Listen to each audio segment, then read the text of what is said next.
Hey, do you want to build a stronger family, create a better life? Well, that's what Divorce with Heart is all about. It's a show where I guide you along your divorce and co-parenting journey using the heart's wisdom, intuition, and legal expertise. So sit back, take a deep breath, relax. My name is Gina DiPrima. Let's get started.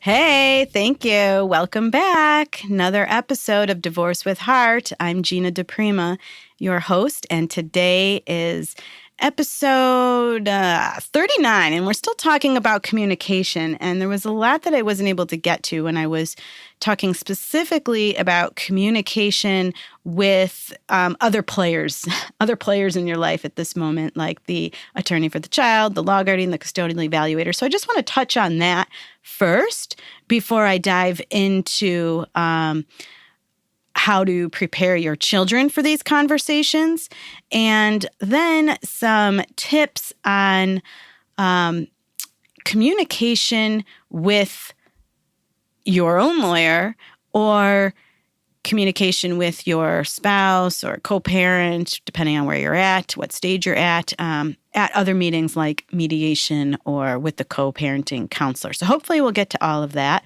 So real quick, I want to just back up on what we were talking about last time. I left off with stating it's important to show up prepared for these interviews and to treat it like a job interview, right? So you're going to be dressed that way. Your demeanor is going to be that way, where you're going to be respectful, courteous, timely, that kind of a thing, okay? And I also said to make sure that you have your questions written down, your concerns written down, and know the basics about your children and have that information available as well. Okay, some other pointers though. When you have these interviews, it is not the time to just start bad-mouthing your spouse or your ex. It's just not the time. What is far better than that would be for you to remove the emotional component, take out all of the frustration, the resentment, the stress, the anger, take that out of your circumstance and stick to the facts. Because if you go into these interviews and it's all about, bad-mouthing the other person, the other parent, you're not really helping yourself, because the people doing these interviews are trained. They interview people like you in similar situations all day long, every day of the week. So when you go in and you're just so wrapped up in your own pain and your own emotions and you're bad-mouthing the other parent, instead of that helping you, it leads to a lot of questions that you are not going to want to have circling around the evaluator or the attorney for the child's mind, particularly like if this person has so much animosity, so much resentment, so much stress, so much pain directed at the other parent, how or to what degree can they be an effective co-parent? How are they when they are with the child? How much of this seeps out into or onto the child? And how much of this just kind of bleeds into the child's feelings. So you don't want those kind of questions being raised. So stay away from it. Stick to the facts. Be as emotionally neutral as you can when you're in these interviews.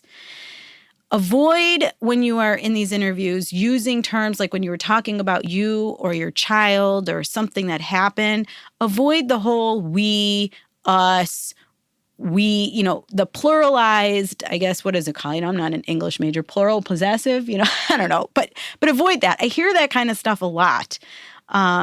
Especially, I hear it a lot when it's mothers and daughters of a certain age. There seems to be less of this ability sometimes to differentiate. Moms have a harder time differentiating their own thoughts, their own feelings from that of their children. That's where I see it happening the most. But it happens for dads too. And it happens for everybody at some point or another. But you want to do what you can to avoid it, okay?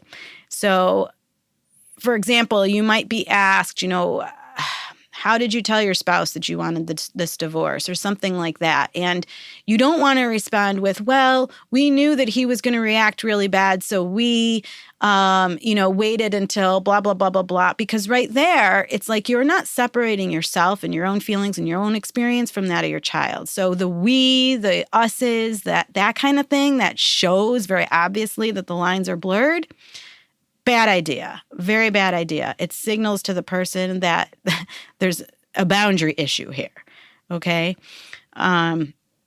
Remember always, and I said this earlier, that whoever you're talking to in whatever capacity that it is, a law guardian, guardian ad litem, custodial evaluator, not only are they not your friend, they're not your lawyer either. They're not your lawyer.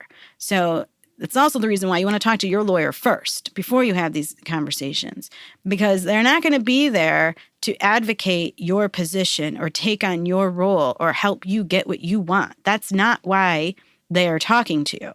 So be mindful of that, okay? And this is a huge one here, a huge thing that I see all the time. And I mean, it just kills me. And I'll tell you, it just sinks your own case if you're doing it. Do not work your agenda through your children. Just don't do it. And I know, sometimes people do this very obviously, but there's a lot of covert ways that people engage in this kind of behavior where they're working their own agenda, their own, theory of the case, what they want to happen, and they're pushing it through their kids. And it's very, very obvious a lot of the times when this is happening. Sometimes not so obvious, but a lot of the times it is very, very obvious, especially when you have kids coming in using legal terms like custody, visitation, stuff like that. Other times kids come in, and I'll tell you what, they tell you straight away exactly what so-and-so said word for word, or they'll have these memories of things that there is no way that the child could have ever had any personal knowledge of, the story or the memory that they're relaying. So be careful of that. And, when you're on the phone also, for example, maybe you're just, venting with your girlfriend or a friend or whatever, mother, father, cousin, watch where your kids are. Because I'll tell you what, when you're going through this also, you might be doing everything you can to shield your kids from, being exposed too much to where you're at in your mind and in your heart and the pain. But kids also take their own steps to inject themselves in the situation. So what I mean is it's like they got spidey sense, they'll be listening to you. They'll be sneaking around corners. They want to know what's going on. So be careful of that when you're talking about your divorce or your custody challenges and your parenting issues, Careful who's listening, because that's another way that your agenda can come through in these interviews, even when it's not your fault. And it's just not appropriate because it makes you look bad. Okay. Another quick thing on, before I get to that, obviously, I don't think I even said this yet, but be honest in your answers. Answer every question to the best of your ability and be honest. Be courteous. Don't be so defensive, okay? Yes, this person's not your friend, they're not your therapist, not your counselor, but they've got a job to do just like, you've got a job to do in this role. And the kinder you are, the more honest you are, then the better off everybody's going to be. And along those lines, I also want to say, stick to the parenting issues. Stick to parenting issues, all right?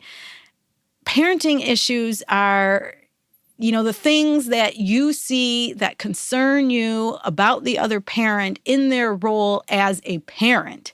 It's not what they did to you. It's not what you fear they might do to you. It's not, what a lousy husband or terrible wife the person was. It's not any of that. Those are the marital issues. Forget about the marital issues when you're talking to these people. It's completely misplaced. You've got to separate your spouse or your soon-to-be spouse from that role as being your partner and the role of seeing that person as a parent who they will always be forever to your children, like it or not, one way or another. So you've got to see it in those different ways. And when you have these conversations, keep the focus on seeing them as a parent. Okay. Now, these people, aside from the custodial evaluator, law guardian, guardian ad litem, that sort of a thing, all the different names that they fall under, primarily they're going to be meeting with your kids. So how do you prepare your children for this conversation? When do you tell them? Well, that really, I think, depends a lot on their age and what you know about your child. Are they an anxious kid? Are they going to stay up worrying about it and having to talk to this person? So just be mindful of all those things and line your timing up according to their age, their maturity, and their sensitivities, really. Okay? There's no right or wrong way of doing it. I always recommend that if you can have the conversation together with your children, then do that. What I mean is mom and dad coming together with the children, telling the children what's going to be happening, how they're going to be meeting this person, and what this person's role is. Because then you are implicitly telling your kids that this is a united front and this is okay. And you know what? I have my lawyer, your dad has his lawyer, and they're helping us. And this person is going to come in and help you because everything that we do is going to affect your life. And we want to make sure that you have a voice and that you're being heard and that we're doing everything we can to help you through this, just like we're all getting through this, because divorce is so difficult. So difficult. So, I mean, you have that kind of a conversation with your kids. And you tell them that when they go in to meet with this person, to be honest, to tell the truth. Don't worry about getting mommy in trouble or getting daddy in trouble, that this is a private conversation, that this is for you.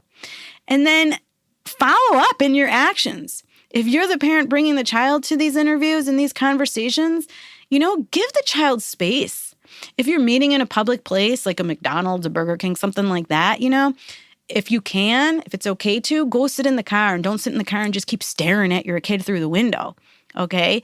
But do what you can so that you're walking your child into the interview, letting your child know that they are okay, that you are okay, and that you're going to be right here waiting when they're done. And the most important thing that they can do is to be honest and tell the truth. And that's really it. That's the best way that you can set your children up for these interviews. And please, by all means, do not talk to your children about custody, visitation, parenting schedules. Do not put that pressure on your kids. It is not ever up to your kid to just make the decision and decide who they're going to live with. That is the worst thing you can ever do. It is like the weight of the world on your child's shoulders. I mean, think about it. Would you want that? It's not up to your child. Even if your child's older, it is ultimately always up to the judge and the fact finder. So don't set them up to feel like that's what this interview is about. Don't set them up to feel like they have to have that kind of pressure. All right. And if your child asks you questions, then answer them. But again, remove the emotions out of it to the best of your ability and take out your own personal opinions, your own personal judgments, your own personal tale of woe. There's a lot of separating fact from fiction here, or facts from your own opinions and judgments that needs to happen. And that's all the inner work, really. That's what I recommend you'd be doing on your own time, journaling these things, writing out your story, and then going back through and looking at every sentence you wrote, for example, and saying, is this a fact? Yes, no. How much of this is my opinion that I'm adding to the fact? And that will help you so that when you are answering questions to your kids, you're sticking to just facts. When you are entering these interviews with these other people, other evaluators, other attorneys, you're sticking to just the facts, which is super important. And it'll just help you to better manage your emotions as you go through this process, okay? Make sure when you leave the interview, after your kids have talked to this person, if it's okay, and most of the time it is, make sure your kids know how they can reach back out to this person, all right? Especially if it's your child's attorney. Make sure they know. And then ask if it's okay for you to maybe put their business card on the refrigerator or something like that, so that your child now has access to their attorney or to their guardian ad litem without having to go through you. And again, you want to maintain that sense of privacy and allow your child to reach out to this person when and if they feel it's necessary. Never as a function of advancing your agenda. Never because of that, okay? And feel free to remind your child of that. And feel free when your child is asking you questions. Honey, I'm sorry. I really don't feel that that's a good question for me to answer. That might be a really great conversation that you can have with your attorney, or that might be something that you might want to talk about with your guardian ad litem. And when you do that, you take yourself out of the situation. It allows you to stay more neutral, which is the best place for you to be when you're dealing with your children. And it puts the ball in the court where it's supposed to be, because that's what these other professionals are supposed to be doing, okay? So hopefully that gets you all set up there and how you can help prepare your kids, how you can go into these interviews yourself. And also, one last thing, your mindset. This kind of goes along the lines of what I was saying about journaling, but your mindset is hugely important here, hugely important. So do what you need to do before these meetings to get yourself in a place that is going to be less reactive, to calm yourself down, to manage your emotions. Do things like, for example, heart-focused breathing. If you're a member of the Facebook group, I've posted that and other little exercises there. I've given examples of it, of things that you can do to really help manage your emotions and calm yourself down. And that would be something that you could do before going into these meetings and interviews, okay? If you are somebody that likes to meditate, maybe you want to meditate. If you are somebody that likes to do yoga, maybe you want to do yoga. The point is that you want to get yourself in a place where you are feeling energetically calm and emotionally neutral before you get there, before you get to these meetings. And if you can do that and you want to take it one step further, you might want to even get yourself into a feeling state of, everything's okay, a feeling state of easy communication, easy flow, almost like daydreaming and imagining, all right, I'm going to go meet with this person. How is it going to go? What do I want to feel? What do I want to feel when I'm sitting there with this person? What do I want to feel when I leave this interview? Because any of that kind of thing that you can do on your own inner work is going to influence how that interview goes, whether you realize it or you don't. Okay, so it's super important that you do the inner work. And I've got a lot of other things posted about that in the Divorce with Heart Facebook group, and now in the Divorce Intelligence membership portal. A lot of different exercises and different tools and strategies that you can practice and engage in to really set yourself up for the best outcomes so that you can do whatever it takes to lessen the emotional baggage that usually results after a massive separation and a divorce and a custodial battle. So you can do whatever it takes to lessen that. I'm not saying you're going to walk away without anything, of course, but you want to walk away with some bags of gold too, right? Not just all, I keep having this phrase in my mind, like bags of shit. I hope I could say that, but you know what I mean, emotional baggage. So that's what it's about. It's the inner work. Now, in dealing with your lawyer and communication, a lot of the things that I talked about in the last episode, a lot of the things I've already addressed here today, it's all kind of the same,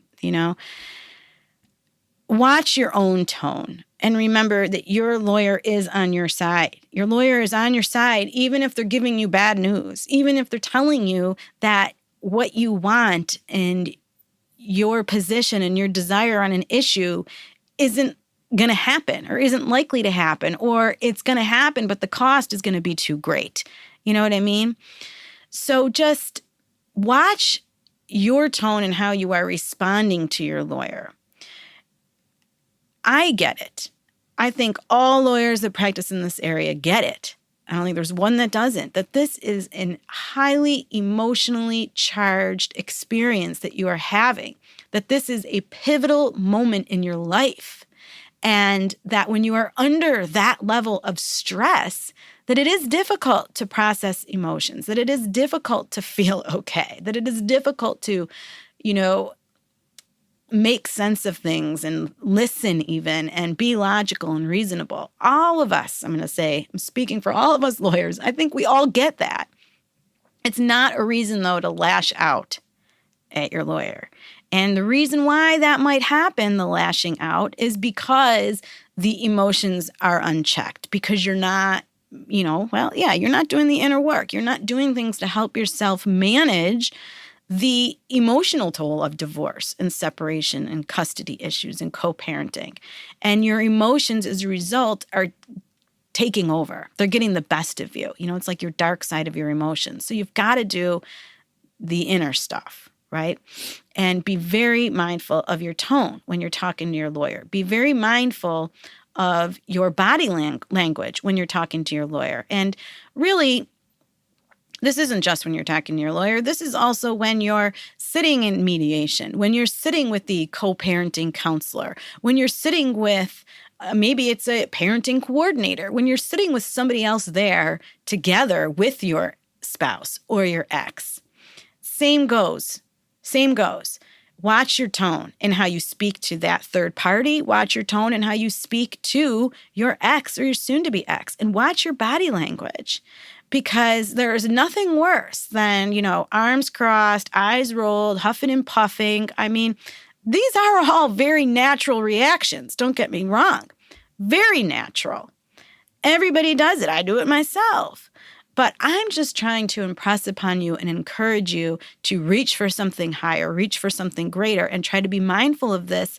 And if you're going to act that way, we all do sometimes, we all make mistakes. Don't make it the norm, right? Don't make it the regular. And same thing I was saying before, always try to take your emotions out of the conversation. Separate the facts from the fiction, your judgments and opinions. And sometimes it's hard to see the line. Sometimes it is, but it's so important to just at least make the effort and try. I guarantee you're going to get some kind of an awareness around it. So write out everything that's happened. Write out how you feel. Write out everything he did and everything she did. Get it out. And then go back through and look over what you did. How much of that is you? How much of that is you and your experience and your perception? Without judgment of right or wrong, but then separate it, For example, it's one thing. You might be meeting with a co-parenting counselor or a parent coordinator, and you might find yourself wanting to say, or you might be hearing things like, he's so irresponsible, he never picks the kids up on time, he's always late, and things like that, okay? That sort of a statement is just loaded with judgment and opinions and some fiction. Now, the facts of a statement like that might be like, on this day, he was 5 minutes late. On this day, he was 3 minutes late. On this day, okay? So that's my point, okay, from facts and fiction. And you want to be careful when you're having these meetings and these communications that you are trying as much as possible to stick to just the facts and take out all of the opinions. And also, when you're meeting with your lawyer, when you're meeting with the co-parenting counselor, the parent coordinator, have your questions written in advance. Bring note paper with you. Write down things as they're coming to your mind. That's all just part of being prepared. And that will help you. That will help to take away some of your anxiety, I think, that you're feeling or maybe feeling. And because you'll know that you've got it all there. It's all in your pocket. It's all on the notepad. It's there, right? And then it's up to you then in that moment, whether you still want to ask the questions or if you're taking notes as you're sitting through these meetings. It's up to you then to decide whether it's something you want to address. Maybe it's just something you wanted to note for yourself, because not everything needs to be said. And when you're in these meetings, this is huge. Don't go into these meetings, dressed in armor with your shield up. You know what I mean? Don't go into it already mentally, emotionally, and energetically preparing yourself for the worst. Number one. Because you know what happens when you do that? The worst is going to happen. So, if you're going to have to get yourself prepared for something and thinking about something, let it be something a little better than the worst, okay? And I'm not saying you leap right into preparing for the best, but just remember that before you get there, be open. Maybe get yourself into a vibe of being open, of being curious, instead of being defensive and instead of being, ready to be attacked, instead of that. And listen to what your co-parent or the other, person, listen to what they have to say. I get it that a lot of times in these interviews and meetings, there's a lot of hostility being thrown around the room. I get it. There's a lot of accusations. There's a lot of insults. There's a lot of criticism. There's a lot of, you're the worst mother ever. You're the worst father ever. You can't do anything right. I mean, I'm not naive to that. But my point is that those statements, those actions, that behavior doesn't necessarily have to be guarded against or defended against. Because if you set yourself up to guard against those kinds of things and defend against those kinds of things, then what's likely to happen is you are going to be engaging in those same kinds of things. And so on and so forth, the argument goes and flows, right? It becomes that. It becomes an argument. It becomes unproductive. Nobody moves forward. Everybody's feelings are hurt, egos are bruised, and people feel insulted. There's more stress, more frustration, more pain. So instead, try to hear these comments, if you're not the one saying them, and I hope that you're not, but try to hear these comments and take it not so much as a grain of salt, but I guess take the emotional sting out of those comments. Recognize that as those comments are coming out, again, are they facts? Are they fiction? They're not facts. They're fiction. They're based on that person's opinion and judgment, which is based in their perception, their worldview, everything that they've gone through. So instead of trying to defend against something that isn't even a fact, maybe instead try to be open, try to be curious, and maybe get yourself into more of a detective type role, like trying instead to figure out where are they coming from. Because their opinions are not about you. They never are. And that's a whole other story for a different show. But look at it like, where are they coming from? What's really going on? What's underneath the hostility you're hearing in the statement? What is it, if anything at all, that you could do to maybe help the situation or to help the family move forward, your family move forward? And don't be afraid to apologize either. I got to say that. Don't be afraid to apologize, because so often all I see is everybody just steeped in their positions. They got their body armor on. They're wearing their shields. They're ready to defend themselves, and they're ready to, fight back if necessary, instead of just saying, you know what? I hear what you're saying. I understand what you're saying. And I'm really sorry. I can see why you feel that way. And a caveat here is that in making statements like that, that doesn't mean that you're condoning what the person's saying. It doesn't even mean that you're agreeing with what the person is saying. It just means that you hear them. And you know what? That's a huge step forward, because at the end of the day, who doesn't like to be heard? Who doesn't like to feel important? And you do that by extending the validation of, I hear you. And if you can get there, maybe even apologize. But the important point, most important point here is be open, be curious, ask more questions, drop the sword, drop the shield, and listen for the facts instead of the fiction, and figure out how to move forward. That's really what the focus of these conversations should be when you're sitting with your ex or soon-to-be ex and you're meeting with the co-parenting counselor or parent coordinator or whoever, instead of like, how do I protect myself? Okay. I have a lot more to say on this, a lot more to add. I want to give you guys more strategies and tools, like I mentioned, to prepare for these meetings. So you can prepare for them energetically and emotionally. And you're going to find all of that stuff in the Facebook group.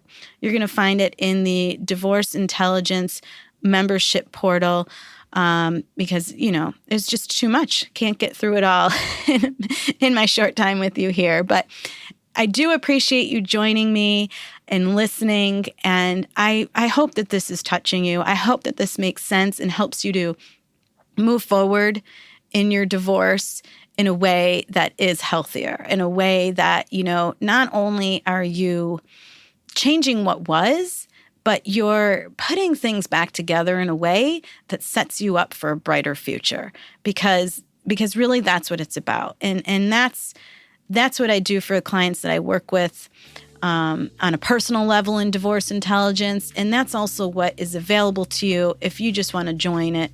Join Divorce Intelligence just as the regular basic membership type subscription level, which you'll see if you go to the website. Or join the Facebook group, and I can tell you more about it there. So thank you for joining me. Have a great week, and stay in touch through Facebook. Thank you.